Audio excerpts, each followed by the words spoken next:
নমস্কার, জয় গুরু, জয় মা। প্রিয় দর্শক বন্ধু, আজকে এই ভিডিওতে আমি আলোচনা করব এমন একটি বাস্তু অবজেক্ট নিয়ে, যেই অবজেক্টটির প্রশ্ন বলতে পারেন অনেক সময়ই কিন্তু আমার কাছে আসে। সেই প্রশ্নের সূত্র ধরেই আজকের এই ভিডিও। এবার বস্তুটি কি, প্রথমে সেটা দেখাই। বস্তুটি হচ্ছে এই ক্রিস্টাল পদ্ম। এই ক্রিস্টাল পদ্ম বাস্তুতে এর উপকারিতা কি, বাস্তুতে কোন জায়গায় রাখলে সব থেকে বেশি সুফল পাওয়া যায় এবং কি কি রকমের সুফল পাওয়া যায়, এই রকম ধরনের নানান প্রশ্ন আমার চ্যানেলে, সেটা ভাগ্যস্কোপ চ্যানেল আপনারা জানেন, বা ফেসবুক পেজে আসে। তার জন্যই আজকের এই ভিডিওটি। এই ভিডিওটি খুব গুরুত্বপূর্ণ হতে চলেছে, শেষ পর্যন্ত শুনবেন। এই প্রশ্নর উত্তর দেওয়ার আগে এই বস্তুটির উপকারিতা কি, আপনার গৃহে কোথায় রাখবেন, কোথায় রাখলে সব থেকে বেশি সফলতা বা সুফলতা পাওয়া যায়, সেগুলো বলার আগে আমি দুই একটা বাস্তু বিষয়ে গুরুত্বপূর্ণ আলোচনা করব। তারপরে আমি এই প্রশ্নগুলোর উত্তরে আসছি। প্রথম হচ্ছে, বাস্তু যখন আমরা করি, কোনো বাস্তুতে যখন যাই, তখন সব থেকে আগে আমাদের যেটা দরকার পড়ে সেটা হচ্ছে সেই বাড়ির লেআউট। ঠিক আছে, লেআউটটা খুব ইম্পর্টেন্ট। এবার সেই লেআউটের ওপর আমরা একটা স্পেস প্রোগ্রামিং করি। স্পেস প্রোগ্রামিং কথাটা, এটা বাস্তুর একটা কমন টার্ম। অর্থাৎ সেই স্পেসটাকে ভালো করে বিচার করে, কেউ 16টা জন, কেউ 32টা জনে ভাগ করে, তারপরে সেই গৃহকর্তা বা গৃহকর্ত্রীর যে সমস্যাগুলো আসছে বা বাড়ির অন্যান্য সদস্যদের, সেই সমস্যা অনুযায়ী কোথায় কোন প্রতিকার করা যেতে পারে সেই অনুযায়ী তাদেরকে সাজেস্ট করা বা রিকমেন্ডেশন করা। এটাই হচ্ছে মূল, একদম খুব সাদামাটা ভাষায় মূল কাজ। সেই স্পেস প্রোগ্রামিং যখন করা হয়, তখন যে অবজেক্ট গুলোকে আমরা বলি যে এই দিকে রাখলে তবে আপনারা কিন্তু সব থেকে বেশি সুফল পেতে পারেন, তার মধ্যে এইরকমই একটি অবজেক্ট হচ্ছে এই ক্রিস্টাল পদ্ম। ঠিক আছে, এই ক্রিস্টাল পদ্ম খুবই একটি গুরুত্বপূর্ণ বাস্তু অবজেক্ট। এই ক্রিস্টাল পদ্ম গৃহের বিভিন্ন দিকে রেখে আপনারা কিন্তু বহু সুফল, বহু সমস্যার সমাধান করতে পারেন। সেই দিকগুলো জানতে হবে। অনেকেই ক্রিস্টাল পদ্ম বাড়িতে শোপিস হিসেবে রেখে দেন, কিন্তু আপনারা এটা শোপিস হিসেবে রাখেন, বাস্তু প্রতিকার হিসেবে অনেকেই রাখেন না। ঠিক আছে, বা যারা হয়তো কোনো ভিডিও দেখেছেন যে হ্যাঁ ক্রিস্টাল পদ্ম গৃহে রাখা ভালো, একটা ক্রিস্টাল পদ্ম কিনে নিয়েছে, কেউ বসার ঘরে, কেউ ড্রয়িং রুমে ইত্যাদি জায়গায় রেখে দেন। কিন্তু এটা অনেকেই জানেন না যে এই ক্রিস্টাল পদ্ম দ্বারা আপনার জীবনের অনেক সমস্যার কিন্তু সমাধান হতে পারে। তবে হ্যাঁ, এটা কিন্তু সঠিক জায়গায় রাখতে হবে, তার জন্য সেই স্পেস প্রোগ্রামিং দরকার। তাহলে আমি এই ভিডিওতে যেই দিকের কথাগুলো বলবো, খুব ভালো করে সেগুলো নোট করবেন। আপনার ঘরে কম্পাস লাগিয়ে সেই জায়গাগুলোতে এই ক্রিস্টাল পদ্ম, যদি আপনার মনে হয় যে যেই সমস্যাটার কথা বললাম সেই সমস্যাটা আপনার বর্তমানে চলছে, তাহলে অবশ্যই সেই ক্রিস্টাল পদ্মটি সেই দিকে রাখবেন। আসুন এখন আমরা এবার মূল আলোচনায় ঢুকি।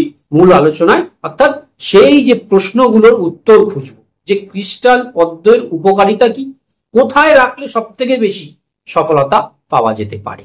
প্রিয় দর্শক বিন্দু, আমরা জানি যে স্ফটিক পদ্ম স্ফটিক দ্বারা নির্মিত। এই স্ফটিকটি কি? এই স্ফটিক হলো একটি খনিজ পদার্থ। ঠিক আছে, এই স্ফটিক বা ক্রিস্টাল, ইংরেজিতে ক্রিস্টালও বলা হয়, সূর্যের আলোকে শোষণ করে এবং একটি পজিটিভ শক্তি নির্গত করে। তাই ক্রিস্টালের যে কোনো বস্তু গৃহে রাখার বা শরীরে ধারণ করার একটা সুফলতা আছে, এবং সেটা দেখবেন বর্তমানে কিন্তু দিন দিন এই প্রবণতা বৃদ্ধি পাচ্ছে যে ক্রিস্টাল ব্যবহার করার। আর পদ্ম ফুল বা ব্রহ্মকমল বাস্তুশাস্ত্র অনুযায়ী আমাদের জীবনে ভারসাম্য এবং সম্পদ আহরণের বা প্রাচুর্যতার প্রতীক হিসেবে কাজ করে। তাই দেখবেন ধন ও সম্পদের দেবী মা লক্ষ্মীও এই পদ্ম আসনের ওপর বসে থাকেন। তাই স্ফটিক পদ্ম যখনই গৃহে রাখবেন সেখানে দেখবেন নেতিবাচক শক্তির প্রভাব অনেক হ্রাস পায় আর ইতিবাচক শক্তি বৃদ্ধি পায়। যারা পেশায় আছেন বা ব্যবসায় আছেন, উন্নতি করতে চাইছেন যে জীবনে আরো নতুন নতুন আর্থিক সুযোগ আসুক, তারা এই স্ফটিক পদ্মটি উত্তর দিকের ভল্লাট ভাগে লাগান। দেখুন স্ক্রিনে আমি ভল্লাট ভাগ দেখিয়ে দিচ্ছি, সেইখানেই কিন্তু লাগাতে হবে বা রাখতে হবে আপনাদেরকে। যাদের প্রেম সম্পর্ক বা দাম্পত্য সম্পর্কে সমস্যা আছে, চাইছেন সম্পর্ক যেন স্বাভাবিক হয়ে যায়, জীবনে একটা স্থায়িত্ব আসুক, তারা এই ক্রিস্টাল পদ্ম দক্ষিণ পশ্চিম কোণের দ্বারিকা ভাগে রাখুন। এই দ্বারিকা ভাগের দেখুন কোন জায়গায় হবে দ্বারিকা ভাগ, আমি স্ক্রিনে এটা আপনাদেরকে দেখাচ্ছি। বিদ্যার্থীরা যারা শিক্ষায় সফলতা লাভ করতে চান তারা এই পশ্চিম দিকের সুগ্রীব ভাগে রাখুন এই ক্রিস্টাল পদ্ম বা স্ফটিকের পদ্ম। এছাড়াও তারা পড়ার টেবিলেও রাখতে পারেন, পড়ার টেবিলে রাখলেও কিন্তু খুব ভালো সুফল পাওয়া যায়। যারা জীবনে সুখী ও টেনশন ফ্রি জীবনের জন্য তাদের অবশ্যই পশ্চিম দিকের পুষ্পদন্ত ভাগে এই ক্রিস্টাল পদ্ম অবশ্যই রাখুন। যারা নেশায় ভুগছেন তাদের নেশা মুক্তির জন্য এই পশ্চিম দিকের যে শশা ভাগ অর্থাৎ W7 ভাগ দেখুন স্ক্রিনে দেখানো হচ্ছে, সেইখানে এই ক্রিস্টাল পদ্ম রাখুন।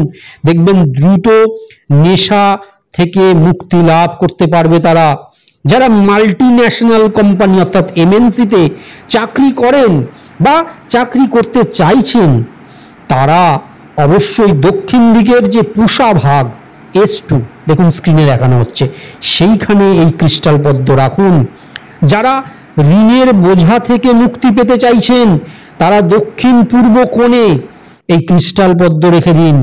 যারা সোশ্যাল মিডিয়ায় উন্নতি করতে চাইছেন অর্থাৎ নিজেরা ইউটিউবার হতে চান, ইনস্টাগ্রাম, ফেসবুক ইত্যাদিতে তাদের যে নিজের কন্টেন্ট বা বিষয় আছে সেই নিয়ে এগিয়ে যেতে চান, তারা অবশ্যই এই স্ফটিক পদ্ম পূর্ব দিকের জয়ন্ত ভাগ বা ইন্দ্র ভাগে রাখুন অর্থাৎ E3 বা E4। এই জায়গায় যদি রাখেন তারা দেখবেন সোশ্যাল মিডিয়ায় কিন্তু পপুলারিটি লাভ করতে পারবেন। এছাড়াও যারা রাজনীতির সঙ্গেও যুক্ত আছেন তারাও এই পূর্ব দিকের জয়ন্ত ভাগ বা ইন্দ্র ভাগে এই স্ফটিকের পদ্ম রাখুন, দেখবেন খুব দ্রুত সফলতা পাবেন। যাদের রাগ, হতাশা, বিরক্তির মতন সমস্যায় ভুগছেন তারা বসার ঘরের উত্তর পশ্চিম দিকের অসুর ভাগ অর্থাৎ W6 বা W7 ভাগে রাখুন। ঠিক আছে, এটা দেখুন আমরা স্ক্রিনে দেখাচ্ছি। যারা প্রচুর গুপ্ত শত্রুতার দ্বারা ক্ষতিগ্রস্ত হচ্ছেন তারা এই বস্তুটি দক্ষিণ পূর্ব কোণে রাখুন। আর যারা প্রকাশ্য শত্রু দ্বারা ক্ষতিগ্রস্ত হচ্ছেন তারা উত্তর পশ্চিম কোণে রাখুন। যারা দীর্ঘ রোগ ব্যাধি দ্বারা ভুগছেন তারা এই স্ফটিক পদ্মটি উত্তর পূর্ব কোণের উত্তর দিকের ভুজঙ্গ ভাগ বা অদিতি ভাগে রাখুন অর্থাৎ N6 বা N7 দেখুন স্ক্রিনে এটা দেখানো হচ্ছে। এই রকম সাধারণ বস্তুর সাহায্যে স্পেস প্রোগ্রামিং এর দ্বারা বাস্তু প্রতিকার করে আপনারাও যদি আপনাদের সমস্যার সমাধান করতে চান তাহলে দ্রুত স্ক্রিনে দেওয়া যে নাম্বারগুলো যাচ্ছে সেই নাম্বারে আপনারা যোগাযোগ করে আপনার একটি অ্যাপয়েন্টমেন্ট অবশ্যই বুক করে নিন। ধন্যবাদ, ভালো থাকবেন। আবার দেখা হবে পরবর্তী ভিডিওতে পরবর্তী কোনো বিষয় নিয়ে। জয় মা, জয় গুরু।